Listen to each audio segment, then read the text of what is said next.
Principal கூட்டிகிட்டு போயிடுங்க, உங்கள் பையன் வந்து ரொம்ப மோசமாக அவன் கிளாஸ்மேட்டுக்கு அவன் லவ் லெட்டர் கொடுத்துட்டான். சரி, அடுத்தது தப்பான படமெல்லாம் பார்க்குறான், அவனை கூட்டிகிட்டு போயிடுங்க. என்ன சார், உலகத்தில் பண்ணக்கூடாத அத்தனையும் பண்ணிட்டு நெஞ்ச நிமித்திட்டு உலகமே நடந்துட்டு இருக்கும்போது ஒரு 14 வயசு குழந்தை அதுக்கு என்ன தெரியும் நினைக்கிறீங்க? படிப்பு ஒரு பொழுதுபோக்க அடிக்கிறோம். யாரோ சம்பாதிக்க, யாரோ சமைச்சு போட நாம இங்கே கிளம்பி வரோம். யாரோ பாடம் எடுக்க, அவங்க பாவம் 3 மணி நேரம் ப்ரிப்பேர் பண்ணால் மட்டும்தான் 1 மணி நேரம் உனக்கு பாடம் எடுக்க முடியும். உனக்குள்ளிருந்து வந்தால் மட்டும்தான் அது உன்னுடைய நம்பிக்கை. என்னிடமிருந்து வந்தால் அது இரவல் வாங்கிய நம்பிக்கை. ஒன்று, கல்வி தேவையில்லைன்னு சொல்ற நபர்களை தயவு செஞ்சு நம்பாது. 2வது, உன்னால முடியாதுன்னு சொல்ற நபரை நம்பவே நம்பாது. நான் யாரையும் சந்தேகத்தோட பார்க்க மாட்டேன். கல்வி இல்லைன்னு சொல்ற நபர்களை மிகவும் சந்தேகத்தோட பார்ப்பேன். வயசும் பயிற்சியும் பக்குவமும் முதிர்ச்சியும் இல்லாத குழந்தைகளுக்கு அது மிகப்பெரிய ஒரு சறுக்கக்கூடிய ஒரு பாதையாக மாறிப்போகும். மூச்சு திணறல், மூச்சு இழைப்பு, குரட்டையால் அவதியா? நுரையீரலை ஆரோக்கியமானதாக்கி எளிதாக சுவாசித்திடுங்கள். தங்கம் 24x7 ஆஸ்துமா சிகிச்சை, நாமக்கல் மற்றும் கான்பூர். ஆமா மேம், நாங்க படிக்க உட்காந்தாலே டிஸ்ட்ராக்ஷன் ஆயிடுது, மனசு அங்க போகுது இங்க போகுது அப்படின்னு. இப்போ ஒரு 4 நாட்களுக்கு முன்னால ஒரு குரூப் ஆஃப் குழந்தைங்க, அவங்களும் நீட் எக்ஸாமுக்கு ப்ரிப்பேர் பண்ணக்கூடிய குழந்தைங்க, அவங்க எங்கிட்ட கேட்ட போது அந்த பொண்ணுட்டு நான் தான் சொன்னேன், என்ன பண்ணணும்னு நினைக்கிறேன்? நீட் கிளியர் பண்ணுவேன் மேம், அப்புறம் MBBS ஜாயின் பண்ணுவேன் மேம், அதுக்கப்புறம் என்ன MTTGO ஆகணும் மேம் அப்படின்னு சொன்ன போது நான் சொன்னேன், இப்போவே அதை கற்பனை பண்ணு, இப்போவே கற்பனை பண்ணு. ஏதோ காம்ப்ளிகேஷன் இருக்குது இந்த டெலிவரியில். நீ தான் உன் கையில் ஓடுற அந்த ரேகை தான் அந்த குழந்தையோட தலையெழுத்து. அம்மாவும் கூட அந்த குழந்தைய கையில் எடுத்து பார்க்கறதுக்கு முன்னால் நீ தான் அந்த குழந்தைய தொட போகிற. பக்கத்தில் அத்தனை பேர் இருக்காங்க. உன்னுடைய எக்ஸ்பர்டிஸ், உன்னுடைய அனுபவம், உன்னுடைய ஞானம், எல்லாவற்றுக்கும் மேலே டாக்டருடைய DOCயில் நான் போடக்கூடியது என்ன தெரியுமா? கியூரிங் கிடையாது. நான் எப்போ சிங்கிறது காமன் சென்ஸ் அப்படின்னு சொல்லுவேன். Doctor blessed with common sense. சாதாரண பொது புத்தி. இந்த சூழ்நிலை என்ன பண்ணணும் அப்படின்னு நினைக்கிற டாக்டராக யோசிச்சுப்பாரு. அங்கே அந்த குழந்தையை காப்பாற்றணும் அப்படின்னு சொன்னால், இப்போ நீட் எக்ஸாமுக்கு ப்ரிப்பேர் பண்ணும்போது டிஸ்ட்ராக்ட் ஆகிற மாதிரி ஆகாது அம்மா. சரி, அது வேண்டாமா? பைலட் அப்படின்னு ஞாபகம் போய் நீ இப்போ ஃப்ளை பண்ணக்கூடிய அந்த விமானத்தில் 350 பேர் உட்காந்துருக்காங்க. எனக்கு திடீர்னு போர் அடிக்குது அப்படின்னு சொன்னால் எத்தனை உயிருக்கு உத்தரவாதம் நீ கொடுக்க வேண்டியிருக்கும்? அப்போ என்ன எடுக்கிறோம்? படிப்பு ஒரு பொழுதுபோக்க அடிக்கிறோம். யாரோ சம்பாதிக்க, யாரோ சமைச்சு போட நாம இங்கே கிளம்பி வரோம். யாரோ பாடம் எடுக்க, அவங்க பாவம் 3 மணி நேரம் ப்ரிப்பேர் பண்ணால் மட்டும்தான் 1 மணி நேரம் உனக்கு பாடம் எடுக்க முடியும். அப்போ கவனச்சிதறல் கட்டுப்படி ஆகுங்கிற மனதுக்குள்ளே நீங்கள் இருக்கீங்க. 1000 மொபைலை கொண்டு வந்து அத்தனையும் ஓப்பன் பண்ணி உன் கண் முன்னால் வச்சாலும் பார்க்கறதில்ல நீ முடிவு பண்ணிட்டேன்னா, mobile is not a distraction at all. முடிவு பண்ண வேண்டியது நீ. மாற்றம் வர வேண்டியது நம்ம தலைக்குள்ள. அப்போ ஃபோக்கஸ் அண்ட் ஒன்லி ஃபோக்கஸ். அடுத்த 10 வருஷம் கழிச்சு யாராக இருப்பேன், எங்கே இருப்பேன், எப்படி இருப்பேன், எதனால் இருப்பேன் அப்படின்னு உனக்கு புரிந்து கொள்ள முடியும். அப்படின்னா கண்டிப்பாக நோ காசிப்னு போட்டுட்டேன். நோ காசிப்னு போட்ட போதே உனக்கு மேலே மரியாதை வந்துடும். நோ காசிப்னு போட்ட போதே அடுத்தவங்க மேலே உனக்கு மரியாதை வந்துடும். அதனால் 2 பக்கமும் மரியாதை வந்ததுன்னா 24 மணி நேரம் 48 மணி நேரமாக விலகிடும். நீ பெரிய பெரிய ஆட்கள் எல்லாம் யோசிச்சுப்பாரு. அவங்க வம்பு பேசுனது கிடையாது, அடுத்தவங்களை கேவலப்படுத்தினது கிடையாது. எப்படி மகாத்மா காந்திக்கு மட்டும் 24 மணி நேரம் 48 மணி நேரமாக அவ்வளோ எக்ஸ்பேண்ட் ஆச்சு? How was it so elastic? இது மட்டும்தான். என் மேலே எனக்கு மரியாதை இருக்குது, உன் மேலே எனக்கு மரியாதை இருக்குது, என் மேலே எனக்கு நம்பிக்கை இருக்குது, உன் மேலே எனக்கு நம்பிக்கை இருக்குது. நான் இதுக்கு பொருளை பேசணும், எத்தனை வேலை செய்யலாம். அடுத்தது ஃபோக்கஸ். இந்த ஃபோக்கஸும் முடிச்சுட்டேன் இல்லையா? இதற்கப்புறம் வர வேண்டிய இன்னொரு பெரிய விஷயம் இருக்குது. ஃபோக்கஸ் அண்ட் முதல்ல சொன்ன அந்த நோ காசிப், செல்ஃப் ரெஸ்பெக்ட், இது 2ம் சேர்ந்தால் மட்டும்தான் கான்ஃபிடென்ஸ் வரும். அடுத்தவங்களை கேவலப்படுத்துகிற யாருக்கும் தன்னம்பிக்கை ஒரு சொட்டு கூட இருக்காது. யாரையாவது கேவலப்படுத்துகிறோம், கிண்டல் பண்ணுறோம், உருவத்தை எதை பற்றி நீ கேலி பண்ணி சிரித்தாலும் புரிஞ்சுக்கோ, உன்னை பற்றி உனக்கு மதிப்பீடு ரொம்ப குறைவு. அப்போ உண்மையான கான்ஃபிடென்ஸ் எப்போ வரும்? உன்னை பற்றிய மிகப்பெரிய உன்னுடைய தோல் வலி உனக்கு எப்போ புரியும்?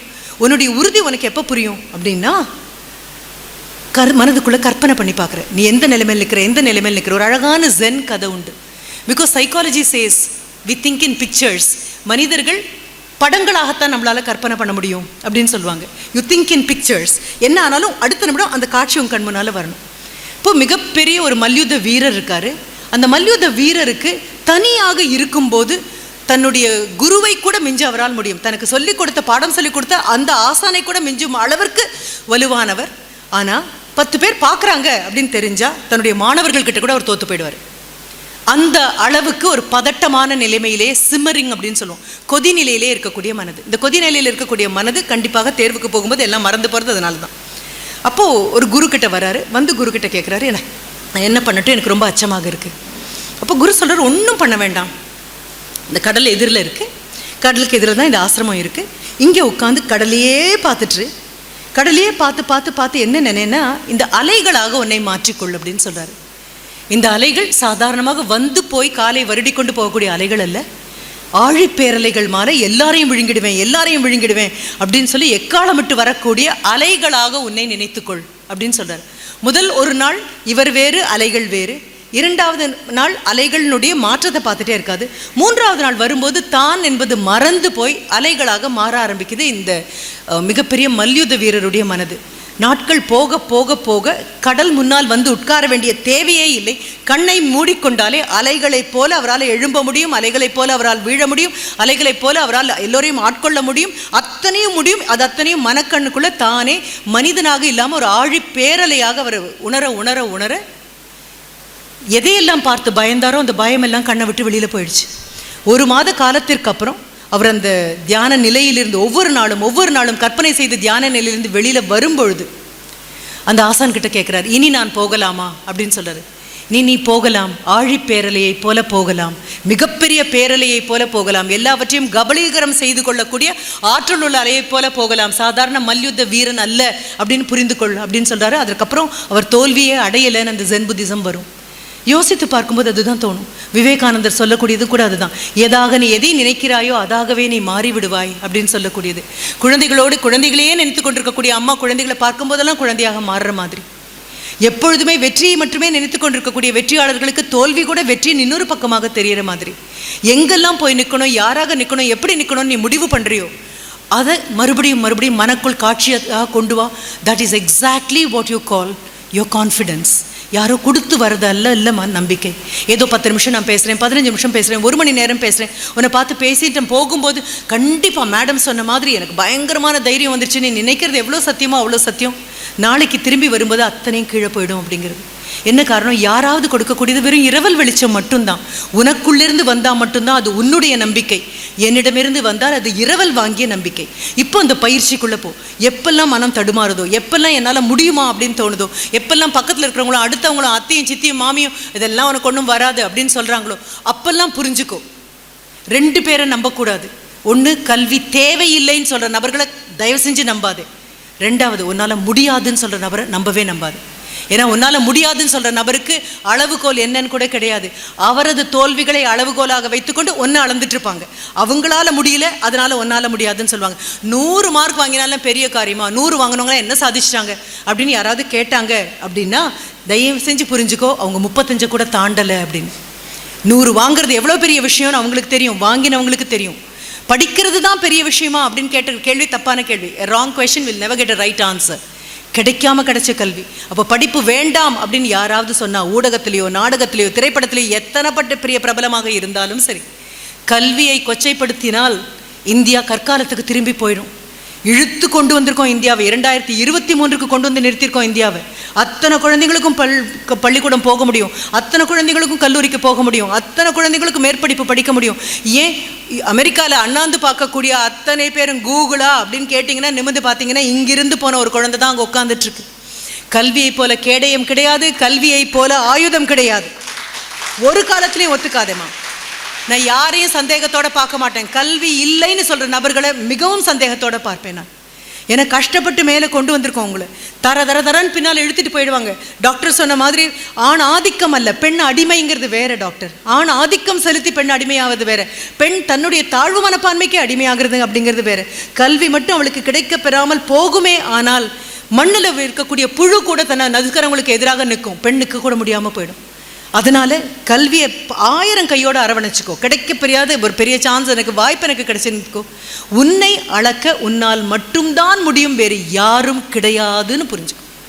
நீ இப்போ கூட சொல்லலாம், என்னை பார்த்து கிண்டல் பண்ணவங்க, கேலி பண்ணவங்க, என்னால் முடியாதவங்கன்னு சொன்னவங்க அத்தனை பேர் முன்னாலே நான் எழுந்திரிச்சு நிற்பேன் மேடம் அப்படின்னு என்கிட்ட சொன்னால் நான் சொல்லேன், அப்போ கூட தப்பு தாண்டா பண்ணுறேன். அப்போ கூட அந்த நபர்களுடைய அளவுகோலால் தான் உன் உயரத்தை அளந்துட்டுருக்கேன். நீ உயரமாக போவே, அவங்க அண்ணாந்து பார்ப்பாங்கன்னு மட்டும் சொல்லு. அதை விட்டுட்டு அவர்களுக்காகலாம் உயரக்கூடாது, உயர்வதற்காகவே படைக்கப்பட்டிருக்க. நீ அப்படி எடுத்துட்ட அப்படின்னா யாருக்காகவும் உயர்ந்து நின்று யாரிடமும் நிரூபிக்க வேண்டிய அவசியம் இல்லை. You need not validate. A strong woman, a woman of class does not wait for validation. ஏற்றுக்கொள்வதற்காக அவள் காத்து நிற்பது இல்லை. அடுத்தது, மேம் இதெல்லாம் பேசலாம் மேம், எங்களுக்கு இருக்கிற பிரச்சனை எங்களுக்கு தானே தெரியும், எங்கள் கவலை எங்களுக்கு தானே தெரியும். ஏன்னா பல பள்ளிக்கூடங்களுக்கு நாங்கள் போயிட்டு வந்து குழந்தைகளோடு ஒரு இன்டராக்ஷன் அப்படின்னு வரும்பொழுதெல்லாம் பெரும்பாலான குழந்தைகள் சொல்லாமலும் சொல்ல முடியாமலும் மென்று மென்று விழுங்கி கொண்டு சொல்லக்கூடியது குடும்ப சூழ்நிலை சரியாக இல்லை அப்படின்னு சொல்லக்கூடியது தான். ஆசிரியர்கள்கிட்ட இருக்கக்கூடிய அத்தனை ஆசிரியர்கள்கிட்டையும் எனக்குள்ள மிகப்பெரிய விண்ணப்பம், வகுப்பறை தான் குழந்தைகளை நாகரீகமாக நடத்துவதற்கு உத்தரவாதம் தரக்கூடிய ஒரு இடம். வீதி கண்டிப்பாக அப்படி நடத்தும் நான் சொல்ல மாட்டேன், பேருந்து நடத்தும்னு சொல்ல மாட்டேன், வீடு நடத்தும்னு கூட சொல்ல மாட்டேன், தாய் தகப்பன் நடத்துவாங்கன்னு கூட சொல்ல மாட்டேன். Because children stand as a witness for the love and hatred of parents. பெற்றவர்களின் அன்புக்கும் பெற்றவர்களின் வெறுப்புக்கும் ஒற்றுமொத்த சாட்சியாக நிற்கக்கூடியது குழந்தைங்க தான். அதுவும் இந்த 10 பருவத்தில் இருக்கக்கூடிய குழந்தைங்க யூ ஆர் வெரி வல்னரபிள். தொடுவேன் அப்படின்னு சொல்ல வேண்டாம், இப்படி கையை நீட்டினாலே விழுந்துற அளவுக்கு மனது நைந்து போயிருக்கக்கூடிய குழந்தைகள் நிறைய பேர் இருப்பீங்க. அப்போது பெரிய விஷயமாக மனதில் கொண்டு வர வேண்டியது இது என்ன அப்படின்னு சொன்னால், மறுபடியும் ஒரு கதையை சொல்கிறேன். உங்கள் மாதிரி வயது இருக்கக்கூடிய ஒரு குழந்தை, ஒரு மாணவன் தன்னுடைய குரு, ஜென் புத்திஸ்ட் குரு, அவர்கிட்ட போகிறான். போய் அவர்கிட்ட சொல்கிறான், ரொம்ப வருத்தத்தோடு சொல்கிறான், எனக்கு வெறும் சோகம் தான் இருக்குது, வருத்தம் தான் இருக்குது, அப்பா சரியில்லை, அம்மா எப்போ பாரு அழுதுட்டுருக்காங்க, அண்ணா குடும்பத்தை விட்டு இறங்கி போயாச்சு, அக்காவுக்கு திருமணம் காத்துட்ருக்கு, என்னால் முடியலை, தாங்க முடியலை, எனக்கு என்னதாவது பண்ணுங்க, I should come out of this sadness. எப்போ பாரு my permanent temperament is sadness. நிரந்தரமான சோகத்துக்குள்ளே உட்காந்துருக்கேன் நான், எனக்கு வருத்தமாக இருக்குது, தாங்க முடியல அப்படின்னு அவன் சொல்லும் பொழுது அவர் சொல்கிறார், உட்காரு ஒரு நிமிடம் வரேன் அப்படின்னு சொல்கிறாரு. போய் இதை போன்ற இது ஒரு this is a plastic bottle, இது இல்லாமல் ஒரு கண்ணாடி குவளை ஒன்று கொண்டு வந்து கொடுக்குறாரு. அது நிறைய தண்ணியும் கொண்டு வராரு. கொண்டு வந்துட்டு கையில் ஒரு பிடி உப்பை கொண்டு வராரு. உப்பை கொண்டு வந்துட்டு இந்த கண்ணாடி குவளை, சின்ன குவளை, அதில் தண்ணி இருக்குது, அதில் இந்த ஒரு பிடி உப்பை போடுறாரு. பார்க்குறேன், என்னுடைய கவலையை பற்றி பேசுகிறேன், வேதனையை பற்றி பேசுகிறேன், வலியை பற்றி பேசுகிறேன், இவர் பொருத்தமே இல்லாமல் ஒரு கண்ணாடி குவளையில் இருக்கக்கூடிய தண்ணீருக்குள்ளே உப்பை போட்டுட்டு என்ன பண்ணிட்டுருக்காரு அப்படின்னு கலந்துட்டு அவர் சொல்கிறார், இதை குடி அப்படின்னு சொல்கிறாரு. குரு சொன்னால் செஞ்சு தான் ஆகணும். ஆனால் வாய்க்கிட்ட கொண்டு போகும்போதே அவனுக்கு தாங்க முடியல, அதனுடைய கரிப்பு தாங்க முடியல. முதல் வாய் வரும்போதே அப்படியே பிரட்டி கொண்டு வெளியில் வருது அவனுக்கு. சரி அப்படின்னு சொல்கிறாரு. மறுபடியும் ஒரு பிடி உப்பை எடுத்துகிட்டு வராரு. இது ஒரு நாள் குடிக்க முடியல, ஐயோ கண்டிப்பாக குடிக்க முடியாது, கரிப்பு தாங்க முடியல, நாக்கு எனக்கு உள்ளே போகாதது அப்படின்னு சொன்னார். ஓ அப்படியா அப்படின்னு சொல்லிட்டு மறுபடியும் ஒரு பிடி உப்பை எடுத்துகிட்டு வராரு. பக்கத்தில் இருக்கக்கூடிய ஒரு சின்ன ஏரி இருக்குது, அந்த ஏரி தண்ணியில் மறுபடியும் இந்த உப்பை போடுறாரு. போட்டுட்டு கொஞ்சம் நேரத்துக்கு அப்புறம் சொல்கிறார், இந்த தண்ணியை ஒரு கை எடுத்து குடிச்சுப்பார் அப்படிங்கிறார். எடுத்து குடிச்சு பார்க்குறான். குடிச்சு பார்த்து உப்பு கரிக்குதா அப்படின்னு கேட்குறாரு. உப்பே தெரியலையே இதில் அப்படின்னு சொல்லும்பொழுது அவர் சொல்கிறார், இதுதான் வலியில் கூடுதலும் குறைவும் யாருக்கும் கிடையாது. உங்கள் வலி உங்களுக்கு, என் வலி எனக்கு, உங்கள் வேதனை உங்களுக்கு, என் வேதனை எனக்கு. இது கையில் இருக்கக்கூடிய உப்பு, அது சின்ன குப்பியில் போட்ட போதும் அதே அளவு உப்பு, அந்த ஏரியில் போட்டதும் அதே அளவு உப்பு. ஆனால் வலியை எவ்வளோ உணரணுங்கிறது உங்கள் சாய்ஸ். அதை சின்ன குடுவைக்குள்ளே போட்டு எனக்கு மட்டும் எனக்கு மட்டும் எனக்கு மட்டும்னு உட்காந்துருக்க போகிறீங்களா? எத்தனையோ பேருக்கு இருக்கக்கூடிய பிரச்சனை எனக்கும் தான், தாண்டிட்டேன் அப்படின்னா ஒன்றும் பெரிய விஷயமா இருக்காதுன்னு உணர போகிறீங்களான்னு கேட்குறேன். அப்போது உன்னுடைய பிரச்சனைகளை இங்கே எங்கிட்ட கேள்வியாக வந்து கேட்கறதுக்கு முன்னால் குழந்தைங்க நினைக்க வேண்டியது அதுதான். இதை உப்பினுடைய அளவு ஒன்று தான், வலியினுடைய அளவு ஒன்று தான். You are not going to decrease the pain. ஒரேபடி உப்பு தான். ஆனால் with where do you mix it அப்படிங்கிறது தான் இருக்குது. எவ்வளோ பெரிய கலையத்தில் அதை கரைக்கிறாய், எவ்வளோ சிறிய கலையத்துக்குள் கலைக்கிறாய், உன் கண்ணுக்குள்ளப்பட்ட என் குடும்பம், எங்கள் அம்மா, எங்கள் அப்பா, என் கவலை, என் வேதனை அப்படின்னு நினைக்கக்கூடிய வயசில் தான் இருக்குது. கொஞ்சம் கூட expand the container in which you dissolve this pain. எந்த பாத்திரத்தில் உன் வேதனையை போட்டு கலக்கிறாயோ அதை இன்னும் கொஞ்சம் கூட விரிவுபடுத்து, விசாலப்படுத்து. அப்படி பார்த்தோம் அப்படின்னு சொன்னால் எனக்கு ஒரே ஒரு எண்ணம் மட்டும்தான் உன்னை பற்றி தோணுது. 15 வயசுலையும் 16 வயசுலையும் 17 18 வயசுலையோ இல்லை 20 வயசுலையோ இருக்கக்கூடிய மாணவிகள் அத்தனை பேரும் உலகத்தின் எந்த பகுதியில் இருக்கக்கூடிய 15 வயது குழந்தைக்கும் கிடைக்கக்கூடிய கல்வியின் தகுதியோடு தரத்தோடு உனக்கும் கிடைத்தால் மட்டும்தான் அதற்கு பேர் கல்வி. அப்போ உன் கிளாஸில் இருக்கக்கூடிய 40 பேரோடு நீ போட்டி போடவே இல்லை அம்மா. ஒரு 35 பேர் உங்கள் பேட்சில் இருக்காங்கன்னா 35 பேரோடு நீ போட்டி போடவே இல்லைடா. நீ யாரோட போட்டி போடுற அப்படின்னா இதே 15 வயசில் 9ஆம் வகுப்பில் உட்காந்துருக்கிற குழந்தையோட அல்லது 10ஆம் வகுப்பில் இருக்கிற குழந்தையோட, உலகளாவ இருக்கக்கூடிய குழந்தையோட. அது அடிலைடில் இருக்கலாம், சிட்னியில் இருக்கலாம், டோக்கியோவில் இருக்கலாம், நியூயார்க்கில் இருக்கலாம், இல்லை தாராபுரத்தில் இருக்கலாம், எங்கே இருந்தாலும் சரி அந்த அளவு தகுதியோட கல்வியை உன்னால் கொண்டு போக முடியும் அப்படின்னா உன் கையில் இருக்கக்கூடிய மொபைலை நீ அதுக்கு பயன்படுத்துகிற, குப்பைக்கு பயன்படுத்தவே படுத்தாது. நல்ல விஷயங்களை நாங்கள் பார்க்கும்போதே குப்பை வந்து கொட்டும், நல்ல விஷயங்களை தான் பார்த்துட்ருப்போம் நாங்கள். ஆனாலும் எங்களுக்கு தெரியும் நாங்கள் தொடாமையே அடுத்தது வந்து விழக்கூடியது தேவையில்லாத குப்பையாக இருக்கும். வயசும் பயிற்சியும் பக்குவமும் முதிர்ச்சியும் இருக்கக்கூடிய நபர்களால் அதை தாண்டி போக முடியும். வயசும் பயிற்சியும் பக்குவமும் முதிர்ச்சியும் இல்லாத குழந்தைகளுக்கு அது மிகப்பெரிய ஒரு சறுக்கக்கூடிய ஒரு பாதையாக மாறிப்போகும். அப்படி மாறும் பொழுது கால் சரிக்கு உள்ளே போயிடும். அப்போத்தான் நான் ஆசிரியர்கள்கிட்ட விண்ணப்பிக்கிறேன், மிக நாகரிகமாக நடத்தப்படக்கூடிய இடம் இதுதான். குழந்தைகளுக்கு இந்த பிரச்சனைகள் கண்டிப்பாக உண்டு.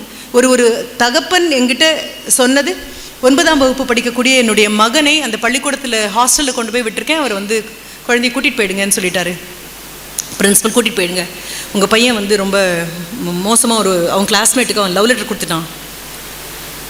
சரி, அடுத்தது தப்பான படமெல்லாம் பார்க்குறான், அவனை கூட்டிகிட்டு போயிடுங்க. அவர் கூட்டிகிட்டு போகிறதுக்காக போயிட்டுருக்கார் ட்ரெயினில். இப்போ நான் அவர்கிட்ட சொன்னேன், என்ன பண்ண போகிறீங்க? எனக்கு வெக்கமாக இருக்குது, எனக்கு அவமானமாக இருக்குது, எனக்கு கூச்சமாக இருக்குது, இவன் என் பையன் சொல்லவே எனக்கு கேவலமாக இருக்குது, நான் என்னுடைய ஸ்டூடெண்ட்ஸுக்கு அவனுக்கு என்ன பண்ணியிருக்கேன் தெரியுமா, இந்த பொண்ணை எப்படி திருத்திருக்கேன் தெரியுமா, அந்த பையனை நிறைய சொல்கிறாரு. வேதனை தானே. சரி, எல்லாம் கேட்டதுக்கப்புறம் நான் சொன்னேன், அவன் கிளாஸ்மேட், இது வரைக்கும் உங்கள் கூட இருந்த குழந்தை, அது திடீர்னு கொண்டு போய் படிக்கிறதுக்காக 9ஆம் வகுப்பில் கொண்டு போய் விட்டுட்டீங்க. யாரும் இல்லை, அதுக்கு ஹாஸ்டல் தான் இருக்குது.